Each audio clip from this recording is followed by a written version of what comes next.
우리 선조들은 그저 미래의 우리가 잘 살 수 있도록 일본을 더 강하게 만든 것뿐이야.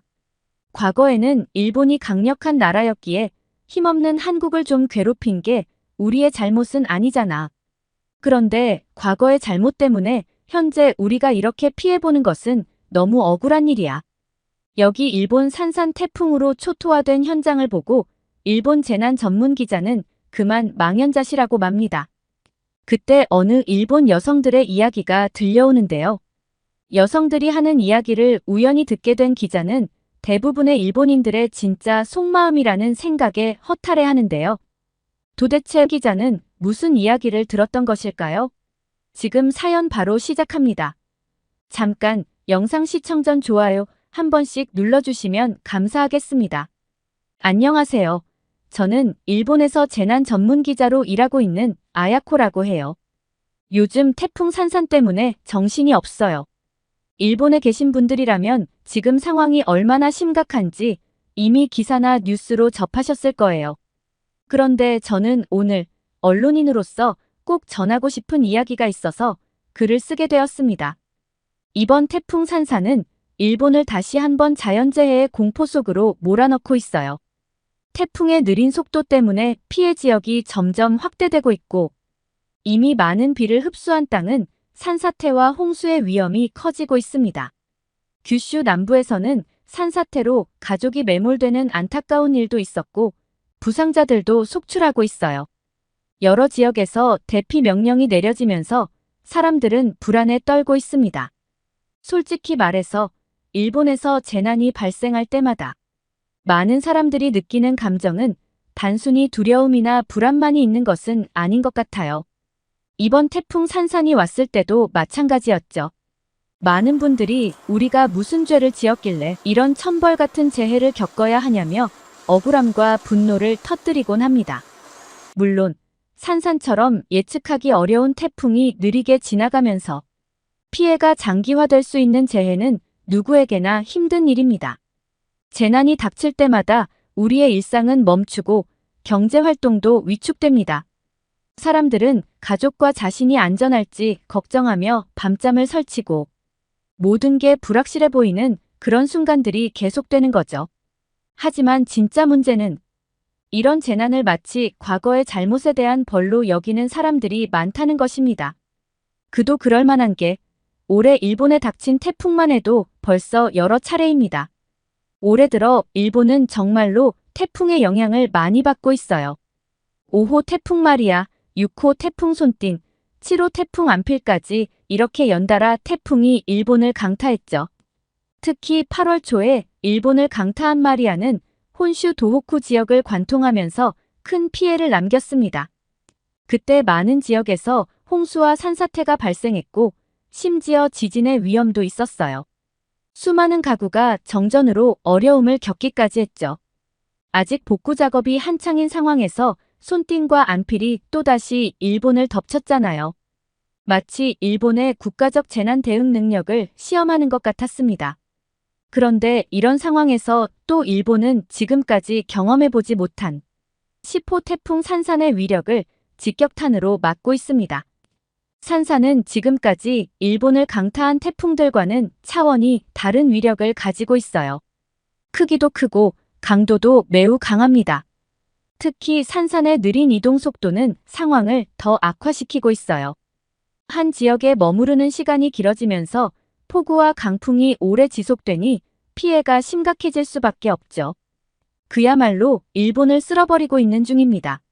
한 해에 여러 차례 태풍이 찾아와 큰 피해를 주고 복구할 틈도 없이 새로운 태풍이 온다면 누구라도 지칠 수밖에 없겠죠. 태풍 산산이 오기 전까지만 해도 사실 일본은 지진 때문에 한동안 엄청난 공포에 시달렸어요.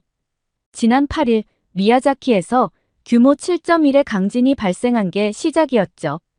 이때부터 약 100년 주기로 발생한다는 난카이 해곡 대지진에 대한 얘기가 여기저기서 슬금슬금 나오기 시작했어요. 아직 충격에서 벗어나기도 전에 9일에는 도쿄 서쪽 수도권 지역인 가나가와현에서 규모 5.3의 지진이 발생했어요. 하루 만에 또 지진이 일어난 거죠. 그리고 믿기지 않겠지만 바로 다음 날인 10일에는 일본 홋카이도 북동쪽 해역에서 규모 6.8의 강진이 이어서 발생했습니다. 이러니 사람들 마음이 얼마나 불안했겠어요. 그리고 연달아 도쿄 인근 이바라키현에서 규모 5.1의 지진이 발생하면서 지진 공포는 최고조에 달했죠. 연일 계속된 지진 소식에 마음이 너덜너덜해지는 기분이었어요.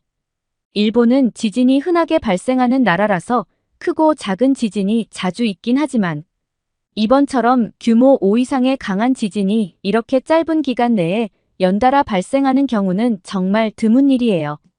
정말 이례적인 상황이 벌어진 거죠. 일주일 남짓한 시간 동안 여러 차례 강진이 연달아 발생하니 아무리 지진에 익숙한 일본인들이라도 사람들은 뉴스만 켜면 불안해졌고 언제 어디서 또 지진이 일어날지 몰라 긴장감 속에서 생활할 수밖에 없었어요. 게다가 계속된 지진에 결국 정부가 난카이 대지진 주의보까지 발령했었잖아요. 난카이 트로프에서 대규모 지진이 발생할 가능성이 크다는 소식에 일본 열도 전체가 두려움에 떨었죠. 사실 난카이 대지진은 언제든 큰 피해를 가져올 수 있는 상황이기 때문에 늘 불안감이 있긴 하지만 지금 당장 닥친 태풍 산산이 더 급한 문제 같아요. 산산의 피해를 얼마나 줄일 수 있을지가 가장 큰 걱정이거든요. 연이은 지진의 충격에서 벗어나기도 전에 이제는 강력한 태풍 산산이 다가오고 있으니 불안감이 극에 달한 상태입니다. 자연재해가 이렇게 겹쳐서 닥치니 정말 마음이 편할 날이 없는 것 같아요. 제가 기자로 일하면서 다양한 소식을 전해왔지만 이렇게 연이어 재해 소식을 전해야 하는 상황은 저도 처음 겪는 것 같습니다. 매일 밤 잠들기 전에는 내일은 또 어떤 재난 소식을 전해야 할까 하는 생각이 머릿속을 떠나지 않아요. 이젠 재난 보도가 일상이 되어버린 제 자신을 보며 씁쓸함을 느끼곤 합니다. 사실 저는 사람들이 기쁜 마음으로 들을 수 있는 긍정적인 소식을 전하고 싶은 마음이 커요. 그러나 요즘 들어서는 연이어 닥치는 자연재해로 인해 밝은 소식을 전할 기회가 거의 없는 것 같아요. 마음이 무겁고 하루하루가 긴장감의 연속입니다. 기사를 쓰면서도 한편으로는 사람들의 불안을 가중시키는 건 아닌지 고민하게 됩니다. 그런데 불행히도 이번 태풍 산산과 관련해서는 정말 유례없는 놀라운 수치들이 나오고 있어요. 기상청 발표에 따르면 태풍 산산은 중심 기압 945헥토파스칼의 중심 부근 최대 풍속이 초속 40m, 최대 순간 풍속이 초속 60m에 이르는 매우 강력한 태풍으로 기록되고 있다고 하네요. 초속 60m의 바람은 달리고 있는 트럭도 쉽게 넘어뜨릴 수 있고 심지어 건물의 지붕이 통째로 날아가 버릴 수도 있는 정도예요. 그리고 실제로 일본에서 그런 피해들이 계속 일어나고 있죠. 산산은 그런 점에서 정말 무서운 태풍입니다. 건물은 물론이고 도로 위의 차량까지 위험에 빠뜨릴 수 있으니 말이죠. 특히 규슈 지역에서는 전기가 끊기고 건물들이 부서져 도로가 아수라장이 되었고 가로수와 간판이 뽑혀나가는 등 심각한 피해가 보고되고 있습니다. 그리고 미야자키와 오이타와 같은 지역에는 800mm 이상의 기록적인 폭우가 쏟아지면서 곳곳이 물에 잠겼고 대규모 대피 명령이 내려지기도 했습니다. 225만 명에 달하는 사람들이 안전을 위해 집을 떠나 대피해야 했으며 항공편 결항과 신칸센 운행 중단 등 교통 혼란도 이어지고 있어요. 그런데 일본 사람들이 특히나 이번 태풍 산산을 더 비관적으로 보는 이유 중 하나는 이 태풍이 매우 느리게 일본 열도를 관통하고 있다는 점이에요. 보통 태풍은 기상청의 예측과 다르게 방향을 틀기도 하고 이동하면서 세력이 약해지기도 하잖아요. 그런데 이번 태풍 산산은 그런 징후가 전혀 보이지 않는다는 게 문제입니다. 마치 일본을 정조준한 듯이 천천히 그리고 강력한 힘을 유지한 채로 일본 열도를 샅샅이 뒤지면서 지나가고 있어요. 이런 상황에서 제가 할 수 있는 말이 고작 대피하세요라는 것뿐이라는 사실이 참 무력하게 느껴집니다. 계속된 악재에 가끔은 일본에 태어난 것이 억울하다는 생각마저 들기도 해요. 생각해보면 최근에도 태풍 마리아, 안피를 비롯해 여러 차례의 태풍이 일본을 강타했는데 이웃에 있는 한국은 그 태풍들을 피해갔잖아요. 그런데 이번에 가장 강력한 태풍인 산산마저도 또다시 일본을 관통하고 한국은 거의 영향을 받지 않는다는 소식을 들으니 정말 이 나라가 무슨 죄를 그렇게 많이 지었길래 이런 고통을 겪어야 하는 건가 싶더라고요. 태풍이 올 때마다, 자연재해가 닥칠 때마다 같은 질문을 던지게 됩니다. 왜 항상 일본인가? 라는 의문이 생기죠. 사실 이런 생각을 누군가에게 말한 적은 없어요. 자연의 섭리를 잘못된 방향으로 해석하고 싶지 않기 때문이죠. 이를테면 일본의 과거 잘못 때문에 이런 재난이 일어나는 것이 아닐까 하는 생각 말이에요. 솔직히 말하면 저도 일본이 과거에 한국이라는 나라에 엄청난 고통을 준 역사에 대해 잘 알고 있어요. 그 고통이 지금 일본이 겪는 이 재난들과 관련이 있는 건 아닌지 그런 생각이 들 때가 있긴 합니다. 하지만 그런 생각을 끝까지 믿고 싶지는 않아요. 과거의 잘못이 현재의 사람들에게 재난으로 돌아온다는 건 너무 가혹하잖아요. 저는 그저 자연재해가 자연의 순리로 발생하는 것이라고 믿고 싶습니다. 그럼에도 불구하고 마음 한구석에서는 어쩌면 이 모든 게 과거의 잘못에 대한 응징일지도 모른다는 생각이 자꾸만 스쳐 지나가요. 그런 생각이 들 때마다 제 스스로에게 이건 그냥 우연의 연속일 뿐이라고 되뇌어 보지만 한편으로는 정말 일본이 어떤 대가를 치르고 있는 건 아닐까 하는 의심이 고개를 듭니다. 이런 생각들이 갈등을 일으키고 마음을 혼란스럽게 만드네요. 지금 현재 일본인들은 태풍 산산으로 인해 엄청난 공포와 걱정 속에서 점점 이성을 잃어가고 있는 것 같아요. 살아남기 위해서 모든 수단과 방법을 가리지 않고 행동하는 모습들이 곳곳에서 보입니다. 어제는 마트에 갔는데 식료품이 아예 하나도 남아있지 않더라고요. 물, 쌀, 라면 같은 필수품들은 진작에 다 팔려나가고 없었어요. 사실 저도 불안하긴 마찬가지예요. 심리적으로 태풍이 오기 전에 비상식량을 미리 준비해놔야 마음이 좀 놓이니까요. 그런데 문제는 이제는 쌀을 구하는 것 자체가 어려운 상황이 되어버렸다는 겁니다. 마트에 가면 쌀이 텅 비어 있고 생필품도 부족해서 긴 줄을 서야 하는 상황이에요. 저를 포함한 많은 일본 사람들이 이렇게 식량 걱정까지 하며 살아가야 한다는 게 참 씁쓸합니다. 그래도 현재의 이 위험한 상황 속에서 일본의 자위대와 경찰들은 정말 헌신적으로 일하고 있어요. 그들은 사람들을 안전하게 대피시키고 피해를 복구하려고 최선을 다하고 있죠. 모든 인력이 재난 대응과 구조 작업에 투입되다 보니 예기치 못한 문제가 발생하고 있어요. 바로 치안 공백이 생겨나고 있다는 거예요. 연이은 태풍과 지진 때문에 최근 빈집을 노리는 도둑질이나 사기 같은 범죄가 증가하고 있다는 뉴스 보도가 쏟아지고 있어요. 일부 사람들이 재난 상황을 악용해 범죄를 저지르고 있는 거죠. 특히 피해 지역에서는 수리업체가 접근해 집을 고쳐준다며 너무 높은 비용을 요구하는 경우도 있다고 해요. 이런 상황에서 힘들고 불안해하는 사람들의 마음을 악용하려는 사람들을 보니 정말 속상하고 분노가 치밀어 오릅니다. 이것뿐만이 아닙니다. 과거에도 큰 재난이 있을 때마다 말도 안 되는 루머들이 퍼지곤 했는데 요즘은 그 정도가 더 심해진 것 같아요. 일부 사람들은 일본 덕분에 한국이 안전하게 태풍을 피할 수 있다는 식으로 말하면서 한국이 일본에게 고마워해야 한다고 주장하거나 반대로 한국 때문에 일본이 이런 재난을 겪고 있다는 식의 말도 안 되는 소문을 퍼뜨리고 있습니다. 이런 이야기를 들을 때마다 참으로 황당하고 걱정스럽습니다. 사실 일본이 연이은 태풍과 지진을 겪는 것은 그저 지리적인 특성 때문입니다. 태평양과 가까운 위치에 있기 때문에 자연재해의 영향을 더 많이 받는 것이죠. 그런데 이런 상황을 이유 없이 한국 탓으로 돌리는 건 정말 일본인으로서 부끄럽게 생각해요. 자연재해는 특정 국가나 사람에게 책임을 물을 수 있는 일이 아닌데 이를 이용해 근거 없는 비난을 퍼붓는 것은 전혀 도움이 되지 않는다는 것을 왜 모를까요? 사실 저는 왜 일본에서 자연재해 이야기가 나올 때마다 한국을 끌어들이는지 이해가 되지 않습니다. 심지어 그런 루머들이 들려올 때마다 오히려 마음이 정말 복잡해지더라고요. 왜냐하면 저도 가끔 일본에 닥친 연이은 악재들이 일본의 과거 잘못을 응징하는 것일지도 모른다는 생각을 문득 하곤 했으니까요.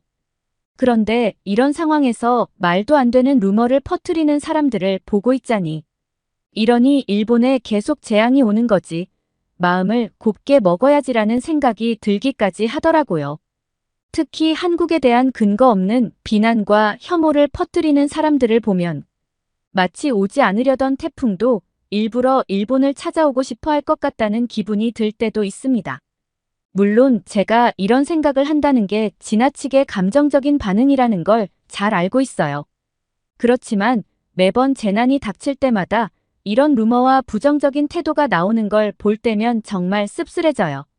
일본이 태풍으로 큰 고통을 겪고 있으니 이런 터무니없는 소문이 나오는 것도 이해는 합니다.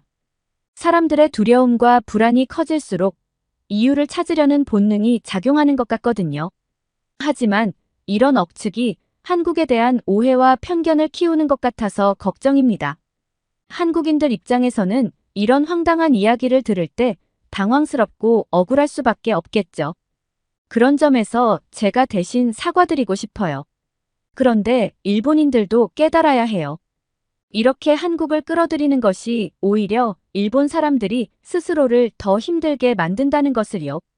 그런데 SNS를 둘러보면 한국이 태풍을 만드는 것이 아니냐는 말도 안 되는 소리도 있지만 지진과 태풍이 없는 나라에서 살고 싶다는 말을 하는 일본인들이 더 많기는 해요. 그래서 한국 이야기를 자연스레 하다 보니 그런 말도 안 되는 루머들도 생겨나는 거고요. 그런데 일본 사람들을 보면 정말 그럴만도 하다는 생각이 들어요. 해마다 자연재해가 반복되니 그로 인한 스트레스와 피로감이 쌓일 수밖에 없죠. 한시라도 마음 편하게 지낼 수 없는 이 상황이 정말 힘들거든요. 저는 솔직히 말해서 한국이 부러울 때가 많아요. 한국 뉴스를 보면 한국인들이 일상의 평화를 누리며 살아가는 모습만 보이거든요. 뉴스에 나오는 소식들도 주로 일상적인 날씨나 그저 그런 소소한 변화들에 관한 것들이 많더라고요. 물론 한국은 엄청난 폭염에 시달리고 있지만 그 부분은 일본도 어차피 같은 처지잖아요.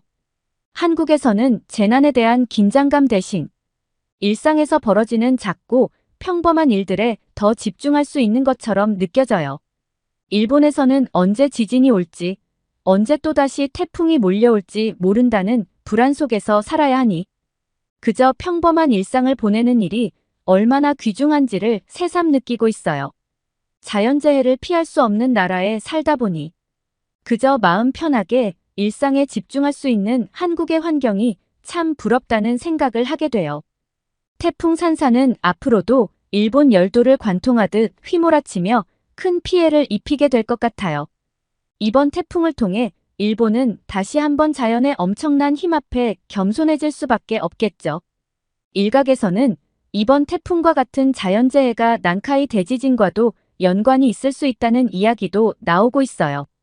이 부분에 대해서도 좀 더 깊이 있게 취재를 해봐야 할 것 같아서 조만간 일본의 지질학 교수님과 만날 예정이에요. 정말 언제쯤 일본이 다시 평온을 되찾을 수 있을까요? 태풍 산산이 지나가더라도 곧바로 난카이 대지진에 대한 걱정이 이어질 것 같습니다. 이런 생각을 하다 보면 이제는 일본에서 단 하루도 마음 편히 살 수 없는 것 같다는 좌절감이 밀려옵니다. 계속해서 다가오는 재해 앞에서 우리는 그저 큰 피해 없이 이번 태풍이 무사히 지나가기만을 바라는 수밖에 없는 현실이 참으로 안타깝기만 해요. 자연의 힘은 인간의 능력을 초월하는 부분이기 때문에 아무리 준비하고 대비해도 그 영향에서 벗어날 수 없는 게 사실입니다. 그렇지만 가끔은 이 모든 것이 일본의 과거 잘못에 대한 응징이 아닐까 하는 생각이 들 때가 있습니다. 만약 그렇다면 정말 무릎 꿇고 빌고 싶은 심정이에요. 모든 잘못을 인정하고 이제는 더 이상 이런 고통을 겪지 않기를 바라며 말이죠. 부디 이번에도 모두가 안전하게 태풍을 이겨내길 바랍니다. 오늘의 사연, 여러분은 어떻게 들으셨나요? 현재 일본은 태풍 산산으로 인해 힘든 시기를 보내고 있습니다. 곳곳에서 재난의 흔적이 남아있고 많은 사람들이 불안에 떨며 하루하루를 보내고 있죠. 그런데 혹시 일본에서의 특별경보가 무엇을 의미하는지 알고 계신가요? 일본에서의 특별경보는 수십 년에 한 번 있을까 말까한 극단적인 기상현상에 대응하기 위해 발령되는 경보라고 합니다. 이번 태풍 산산으로 인해 미야자키와 가고시마 지역에서는 특별경보가 발령되었고 주민 약 63만 명이 안전을 위해 대피했다고 합니다. 자연의 힘 앞에서 우리가 할 수 있는 일은 제한적이지만 안전을 최우선으로 준비하고 대응하는 것이 중요하겠죠. 오늘의 사연이 좋으셨다면 구독과 좋아요를 눌러주세요. 여러분의 구독과 좋아요는 영상 제작에 큰 힘이 됩니다. 끝까지 시청해주셔서 감사합니다. 더욱더 감명 깊은 사연으로 찾아뵐게요.